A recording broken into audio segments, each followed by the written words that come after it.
justicia. En ocasiones nosotros utilizamos el nombre del Poder Judicial de un modo demasiado simple, que reduce la enorme variedad que tiene. Aquí están presentes todos los miembros de las Cortes Supremas y Tribunales de Justicia de las provincias, y también los jueces y juezas de todas las provincias de todo el país.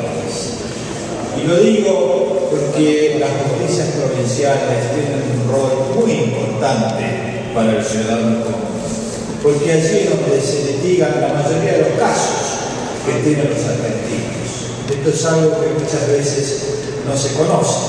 También están presentes todos los jueces de la Justicia Nacional, donde litigan la mayoría de los ciudadanos de la capital. También están presentes aquí los miembros de la Cámara de Casación, que cumplen una labor importantísima en materia de verificación de jurisprudencia. También están aquí presentes todos los presidentes de todas las cámaras federales del interior del país y de la capital, cámaras federales y nacionales. Están también presentes todos los tribunales orales.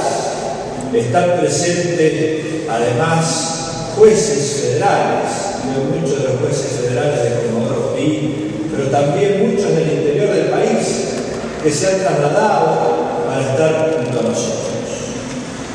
Vemos también los representantes de todos los fueros, porque el Poder Judicial no es un solo fuero, hay civil, comercial, laboral, criminal, electoral, contencioso administrativo.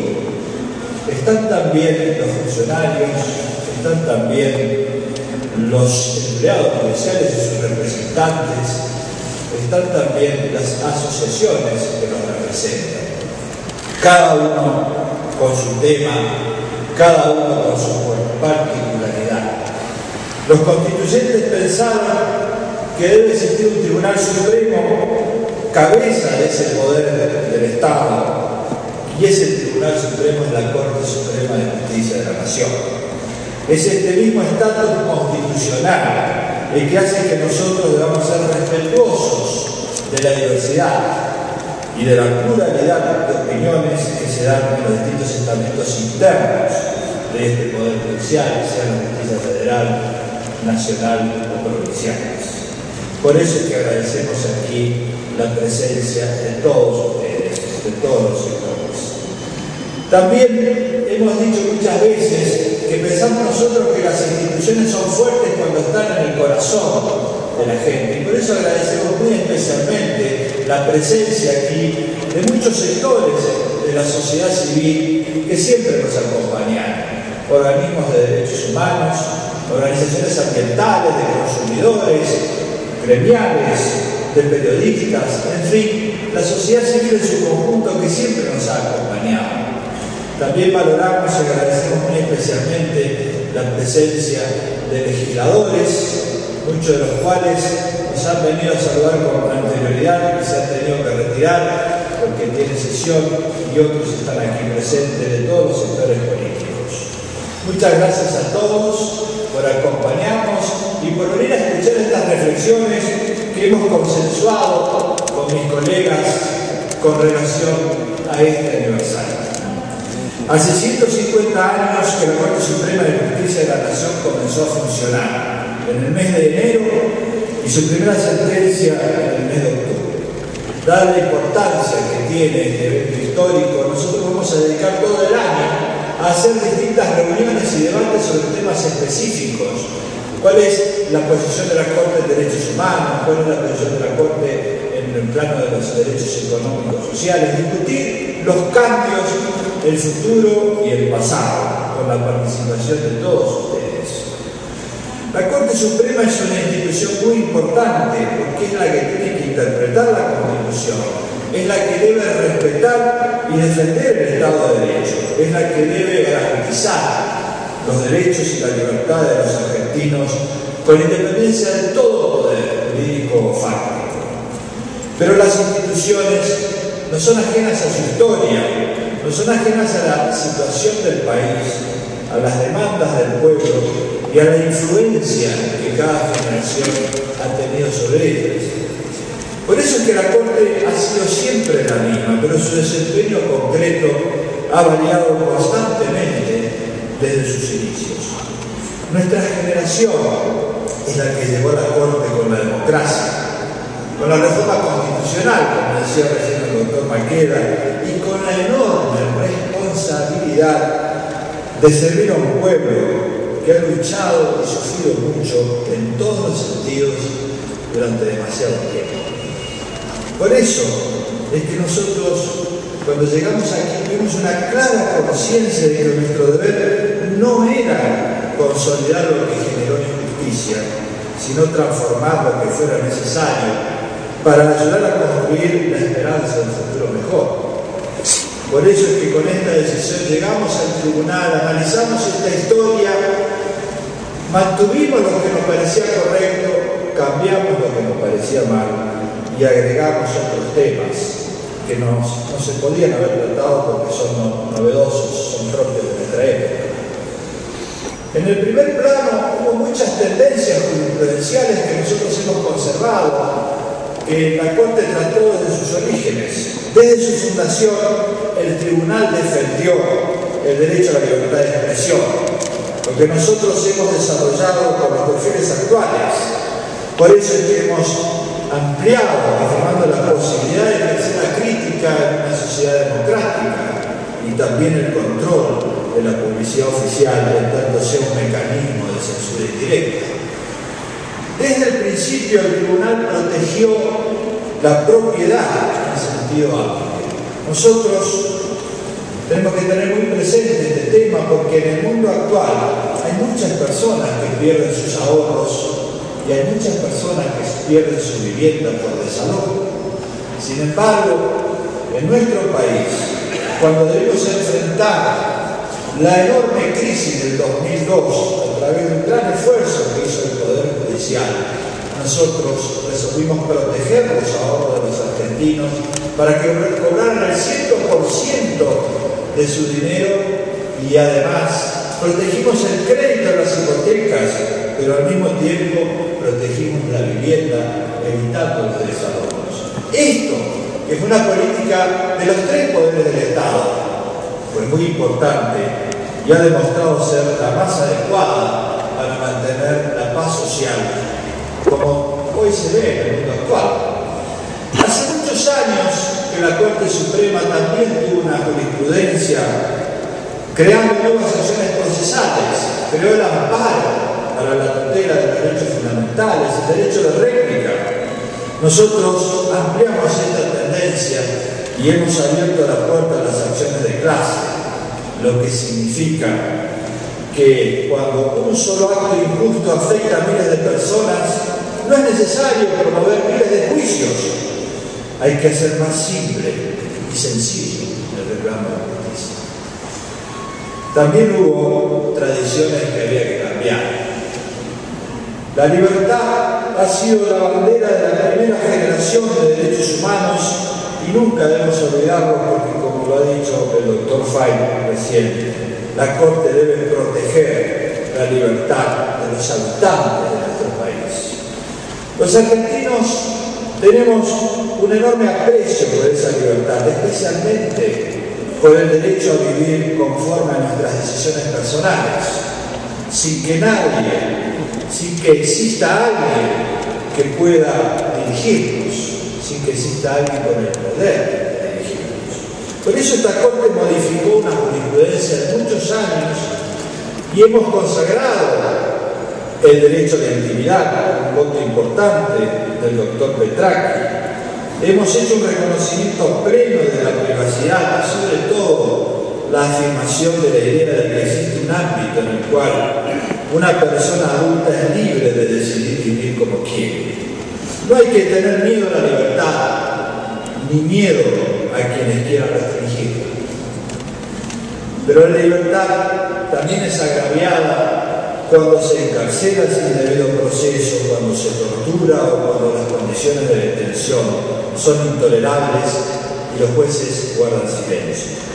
Esta Corte ha hablado en este campo, cambiando la jurisprudencia anterior y ha dicho dicho que deben respetarse las garantías constitucionales en materia criminal. Por eso declaramos la inconstitucionalidad de la reclusión accesoria del artículo 52 del Código Penal, último resabio de la delegación usuaria. Impusimos la necesidad de la doble instancia en causas penales, una revisión amplia. Declaramos la inconstitucionalidad de la llamada justicia militar antes de la derogación del Código de Justicia Militar. También hemos dicho que el sistema carcelario debe reunir una serie de condiciones mínimas para el tratamiento y recuperación de los detenidos. Se trata de decir que las garantías del debido proceso no son incompatibles con niveles de seguridad adecuados. La igualdad ha sido la segunda bandera, fundamentalmente en el siglo XX, con los derechos humanos, económicos y sociales. En la década de 1990 hubo decisiones del máximo tribunal que aceptaron el retroceso de la igualdad en este campo y que nosotros hemos revertido. La postergación de los derechos de los jubilados nos conmueve, porque no es justo que quienes han aportado lo suyo tengan que hacer juicios interminables para reclamar lo que legítimamente le corresponde. Y por eso hemos cambiado casi todas las jurisprudencias de aquellos años en materia previsional y hemos consagrado el derecho a la movilidad. Los trabajadores también sufrieron la flexibilización laboral convalidada por este tribunal en anteriores periodos. Nosotros hemos cambiado esa jurisprudencia en la composición actual de la Corte y hemos declarado la inconstitucionalidad de diversas normas que disminuían los salarios de los trabajadores.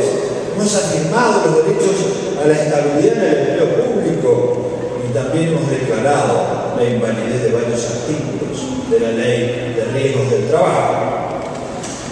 Los enfermos que reclaman prestaciones de salud vieron relegados sus derechos durante muchos años en esta Corte y nosotros hemos considerado que había que terminar con esa situación. Y por eso hemos reconocido el derecho a la asistencia médica frente a numerosas enfermedades y situaciones que eran desesperantes. También hemos reconocido el derecho a la alimentación de los sectores más postergados. La vivienda que es una necesidad vital para todos, ha sido motivo de preocupación por esta Corte y por eso hemos avanzado al fin de darle un significado real a las palabras de la Constitución, que muchas veces parecieran estar escritas con la idea de que nunca van a ser aplicadas. Hemos dicho que es necesario garantizar el derecho a la vivienda digna cuando se presentan situaciones de extrema urgencia y vulnerabilidad. Debemos tener siempre la capacidad de conmovernos ante alguien que padece necesidades extremas, porque tolerar lo intolerable nos hace menos civilizados. Esta afirmación de los derechos económicos y sociales es muy importante en un mundo donde hay un retroceso del bienestar de los ciudadanos, en un mundo donde hay madres que no pueden prometer un futuro a sus hijos, en un mundo donde se llama ciudadanos a quienes no tienen nada de nada, casi como una ofensa. En este mundo es que la Corte interpreta la Constitución y dice nunca menos en materia de derechos económicos sociales, como lo reclama el pueblo argentino. Durante muchos años la Corte fue un lugar para pocos, cuando debió ser para todos. Por eso es que para nosotros ha sido tan importante abrir las audiencias públicas y que vinieran aquí a esta sala los organismos de derechos humanos, las organizaciones ambientales, las de pueblos originarios, los habitantes de las villas, los niños que habitan en la orilla del riachuelo, todos los ciudadanos, todos, ricos o pobres, de la capital federal o del interior, tienen y deben tener igualdad de oportunidad de acceso a justicia. También esta generación actual ha incorporado muchos temas que no habían sido abordados con anterioridad, que están en el nuevo texto constitucional. Hemos protegido a los consumidores, porque todos sufrimos cuando el transporte no es seguro, cuando la luz se corta, cuando los servicios de medicina no cumplen con sus obligaciones, cuando no se nos informa, en fin, todos deseamos ser tratados con dignidad, con equidad, con buena fe. Por eso hemos dado gran valor a la cláusula constitucional de protección de los consumidores con fallos sobre seguridad en el transporte, en las rutas, en los espectáculos deportivos, trato digno y con un carácter más general sobre el derecho a la información que todos tenemos sobre los servicios públicos y privados. Se trata de una ética de respeto de los vulnerables, que en este campo somos todos. La discriminación ha sido también un tema central de nuestra agenda y hemos dictado sentencias sobre igualdad en el acceso a los cargos públicos. También hemos protegido al trabajador contra el despido arbitrario originado en un acto discriminatorio. Por otra parte, hemos aplicado una política institucional muy fuerte en materia de igualdad de género a cargo de la Oficina de la Mujer que lidera la doctora Argibay. Y esto fue acompañado también con fallos muy importantes, como por ejemplo el relativo a las normas sobre el aborto no punible. La protección del ambiente, incorporada en el artículo 43 de la Constitución, ha sido un tema central de esta Corte. Hemos enfrentado el problema de la contaminación del riachuelo en un megaproceso que incluye 5 millones de personas, cientos de empresas, varios municipios y estados, provinciales y nacionales. Lo hemos hecho con prudencia, señalando que se viola la Constitución cuando se contamina un río y se afecta la salud de las personas, sobre todo la de los niños, pero dejando en manos de la administración la decisión de cómo limpiar ese río y de qué forma sancionar a las empresas involucradas. Lo mismo hemos hecho en numerosos conflictos ambientales a lo largo y a lo ancho del país. En este tema, el escenario del mundo no es promisorio, porque las grandes corporaciones internacionales presionan sobre los gobiernos para explotar los recursos naturales y hay un claro retroceso. Por eso hablamos del principio de no regresión en materia ambiental. Es falso prometerle a los jóvenes un futuro que no tendrán si no cuidamos esos recursos. La lucha es ahora y debemos ser firmes, como lo hemos expresado con relación a la ley de glaciares. Recientemente, en la reunión de Nairobi, en África, hemos dicho, jueces de corte de distintas regiones del mundo, que las corporaciones deben respetar los principios del Estado de Derecho. Y esto no se aplica solo a la cuestión ambiental, sino en todos los casos.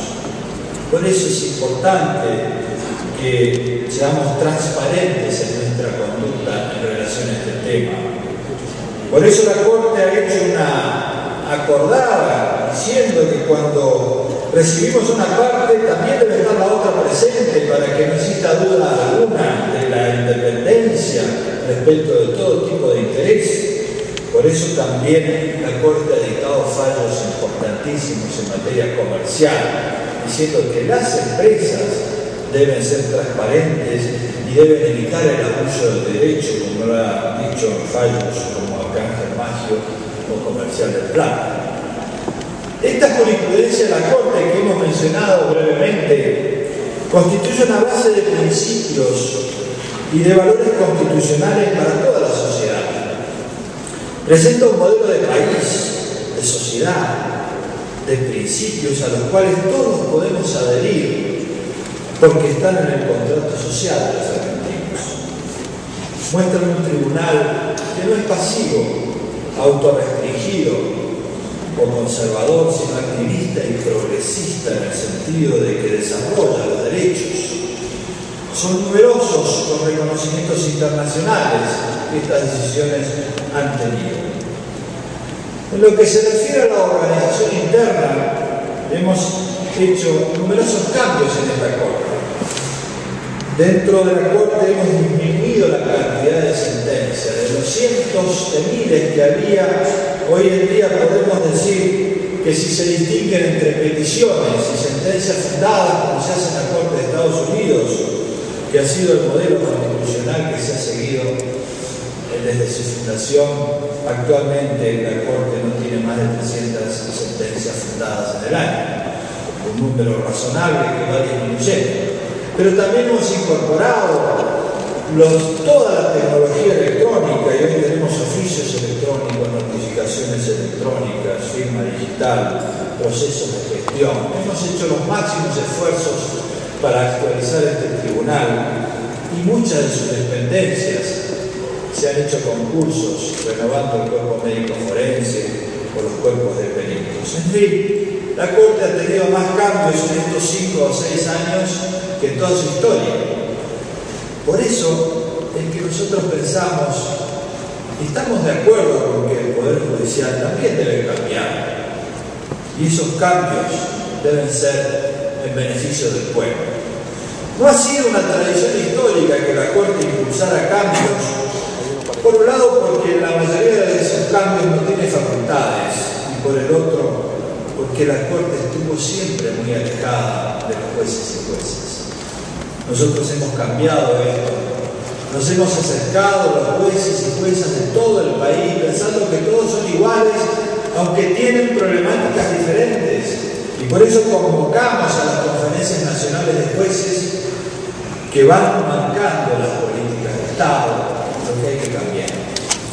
En nuestro país y en casi todo el mundo, el pueblo quiere dos cosas fundamentales. Primero, una justicia más accesible, y segundo, una justicia más rápida. El problema de acceso a justicia ha sido enfocado desde hace muchos años, y hemos creado una comisión en la política de Estado que lidera la doctora Hayton sobre acceso a justicia, para que haya más mediación y menos juicios, para que haya más jueces cerca de los conflictos en los barrios, en las villas, en los lugares alejados, no tengan que trasladarse al centro de las ciudades, para que haya juzgados móviles en las zonas donde hay muchas distancias, para que cada uno tenga un juez cercano al cual hacer llegar su clamor de justicia. Es muy importante que nosotros nos enfoquemos en el acceso a justicia como prioridad en las reformas. Pero la justicia lenta no conforma. Por eso nosotros hemos hecho una política de Estado en este tema, vinculada a la organización de gestión e informatización, y este año se completa la mayor transformación en toda la historia de la justicia federal y nacional en materia de informatización, que hemos hecho en conjunto con el Consejo de la Magistratura, de una transformación fenomenal que va a permitir que todos estén con la tecnología y la informatización adecuada para mejorar el servicio. Pero la justicia va a ser más rápida cuando también cambiemos el procedimiento. Necesitamos reformas legales para acelerar los procesos. Y en este campo hay un tema que nos preocupa muchísimo y que ha sido motivo del discurso del año pasado. Cada uno de los argentinos tiene en su memoria y en su corazón el nombre de una tragedia. Río Tercero, Lapa, Cromañón, Once, AMIA, Embajada de Israel, juicio de lesa humanidad. Las tragedias colectivas se transforman en tragedias judiciales porque los procedimientos son antiguos, no están pensados para las megacausas.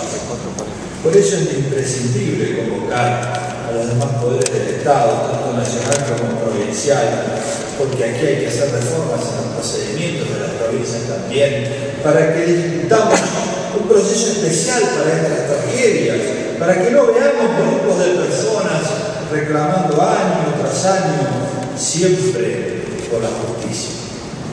Este régimen también debería incluir acciones preventivas. Es necesario que todos actuemos conjuntamente, que se legisle para hacer procedimientos más sencillos.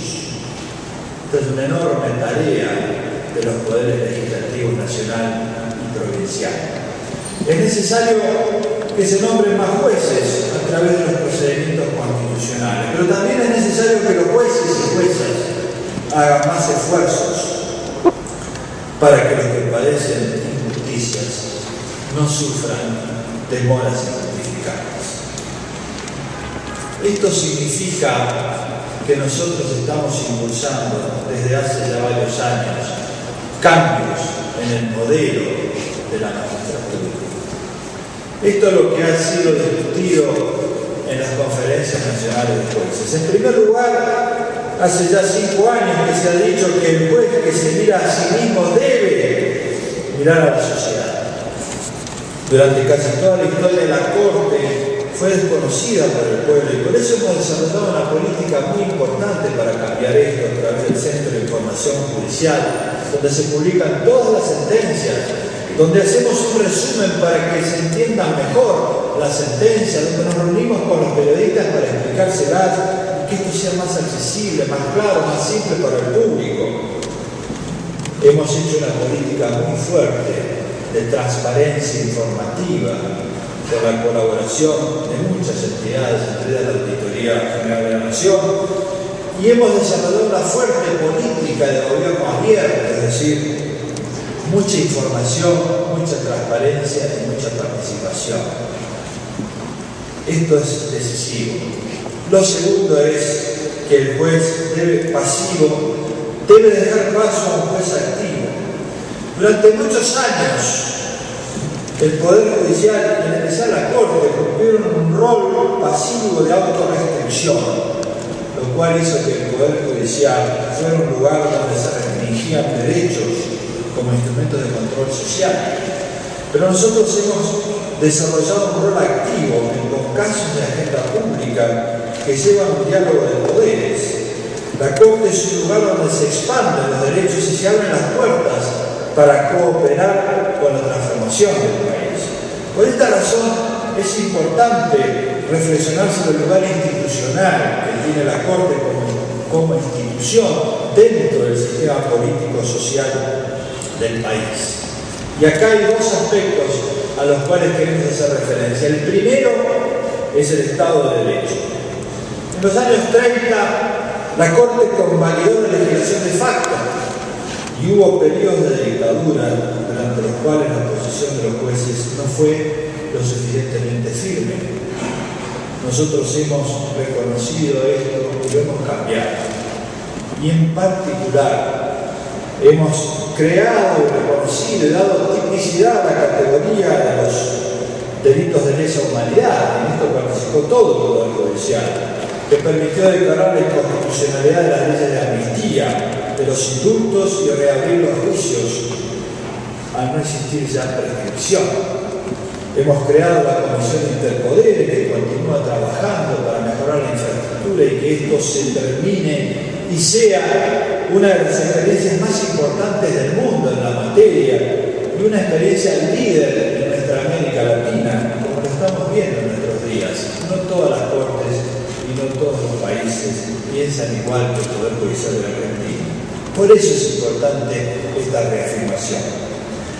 No solo debemos cuidar la memoria, sino también sentar las bases para que nuestros hijos y nietos puedan decir lo que piensan, discutir libremente y soñar con cambiar el mundo sin que nadie los persiga. Por eso hablamos de una comisión interpoderes enfocada en la educación. La Corte ha dicho nunca más, como lo reclamara el pueblo argentino. En segundo lugar, es muy importante examinar la participación de la Corte en la construcción de un modelo de país. Hace 150 años había conflictos graves, pero imperaba la idea de la homogeneidad. Todos debían pensar de la misma manera, era un pensamiento único que se quería imponer. En aquellos años la Corte cumplió esa función de consolidar un consenso homogéneo, pero eso ya no es posible en sociedades democráticas, con pluralidad de intereses y multiculturales. Ya no hay pensamiento único, hay conflictos y también hay consensos básicos o mínimos. El conflicto debe existir, es el motor de la vida social. No hay que tener miedo a los debates fuertes, a la coalición de intereses, porque eso es lo que permite la transformación de las sociedades. Pero también el consenso debe existir, pero referido a un marco general de acuerdos sobre algunas reglas básicas. Es lo que ocurre en los partidos de fútbol. Los jugadores compiten, las hinchadas se gritan, hay pasión y sentimientos, pero nadie cambia el reglamento o el árbitro para poder ganar el partido. Nuestra historia, en cambio, nuestra que hemos cuestionado y cambiado las reglas básicas, hemos apostado a una refutación constante, a un debate permanente sobre los fundamentos. La consecuencia de esto es que cuando creemos haber llegado a una conquista, viene otro periodo y cambia la dirección. Es el giro pendular. Es la historia de un país que se parece a la conducta de Penélope, como alguna vez lo dijo el doctor Zaffaroni, porque se teje y se desteje. O el mito de Sísifo, como yo lo he escrito en mis libros, que fue condenado a trabajo inútil, de ascender con una piedra y cuando llega al final todo se destruye y se comienza de nuevo. Esta es la historia de mi generación. Por eso yo hace muchos años, casi 30, ya escribí un libro diciendo que hemos sido buenos militantes de verdades parciales, pero es necesario pensar la totalidad. Es necesario que nosotros pensemos en el sistema. Casi todos los grandes pensadores han hecho esta evolución. En una reunión que se hizo a fin del año pasado, estaba con nosotros Leonardo Boff, que fue el creador de la teología de la liberación, de quien nadie puede pensar que no cree en el conflicto. Pero él, que ahora es ambientalista, dijo que la gran tarea de hoy, la búsqueda más importante de la humanidad, es un conjunto de valores mínimos que puedan ser compartidos por todos para asegurar una convivencia pacífica y el cuidado de la tierra, que es el gran pobre de nuestros días. Nosotros debemos construir los cimientos comunes de una casa. Luego, dentro de cada habitación están las pasiones. La gran tarea entonces es consolidar esos principios básicos en el pueblo, no en un grupo reducido, en todo el pueblo, porque esta es la idea del contrato social. Por eso la función de la Corte es trabajar sobre esas reglas básicas, identificar los consensos de la sociedad. No es buen juez quien quiere imponer sus propias convicciones o las de un sector a todos los demás, porque esto no dura en el tiempo. Por eso es que a algunos les llama la atención nuestra posición de equilibrio, les parece ambiguo. Es claro que si uno está en la lucha debe inclinarse por una de las verdades, pero si tiene que solucionar el conflicto debe tener la sabiduría de encontrar una solución equilibrada, sustentable en el tiempo, basada en principios que uno pueda defender cuando gane, pero también cuando pierda, cuando está en el poder o cuando lo deje, cuando sea poderoso o cuando sea débil. En este sentido, la Corte no ha sido ambigua, ha defendido una línea de principios que son los que hemos explicado y lo seguiremos haciendo. Y en esta tarea hay que dejarlo claro, la Corte no debe gobernar, debe ser consistente con las mayorías del pueblo, es decir, con lo que va haciendo el Poder Ejecutivo y los poderes legislativos a través de las leyes. Pero no siempre es así, porque hay suficiente experiencia en el mundo que muestra que las mayorías han tomado decisiones inconstitucionales muy graves, como por ejemplo apoyar el holocausto, el terrorismo de Estado o la pena de muerte. Por eso es que existen derechos humanos que son inderogables. Por eso se habla de democracia constitucional. Por eso es que las decisiones de las mayorías pueden ser declaradas inconstitucionales por los jueces cuando son contrarias a lo que denominamos el bloque de constitucionalidad.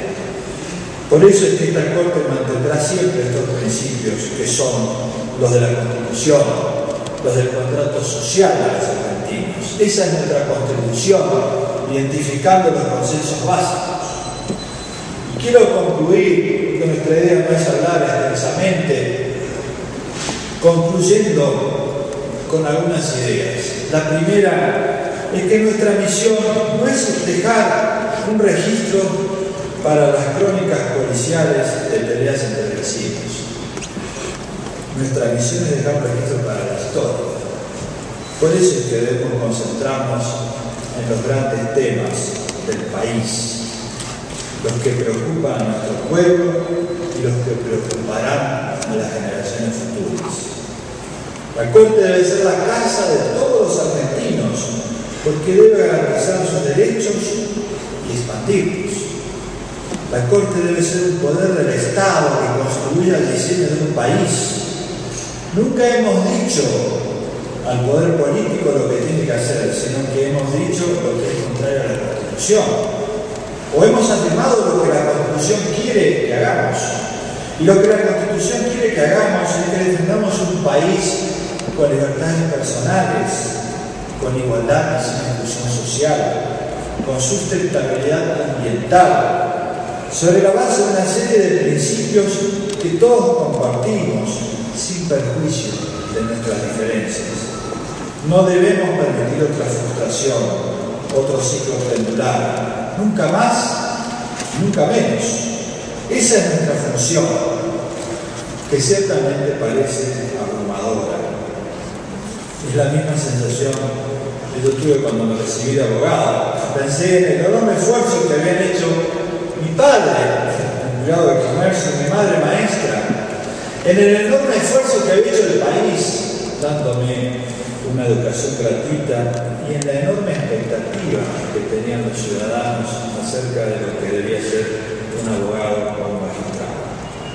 Mis colegas, que tienen todo el mismo origen, deben haber sentido algo similar. Y sin embargo, nosotros, como ustedes, jueces y juezas, han puesto lo máximo, han hecho un esfuerzo, respondimos con trabajo, con pasión, con ideales, y llegamos hasta donde pudimos. No podemos hacer todo porque somos humanos, pero seguramente este no es el final del camino, pero es un paso más. El Poder Judicial de la Argentina y la Corte Suprema han dado un paso más en estos años de democracia. Eso lo podemos afirmar con orgullo. Y por eso decimos que debemos trabajar para que nuestros jóvenes, y los grandes también, tengan un futuro mejor. Todos quieren tener un país con sueños de altura, no con disputas menores. Decía León Felipe que Don Quijote está ocioso por la falta de ideales. No nos detengamos en cuestiones menores, en peleas de vecinos, tengamos ideales de altura, construyamos un gran modelo constitucional. Esta es una de las grandes tareas que tienen los poderes judiciales y en particular la Corte. Con nuestra identidad, la identidad latinoamericana, con defensa de los derechos humanos, con defensa del ambiente, con defensa de las garantías del debido proceso, de manera que podamos dejar un futuro de realizaciones para que los jóvenes se sientan orgullosos de nuestra generación y podamos mirarlos cara a cara diciendo: algo hicimos por ustedes. Nada más.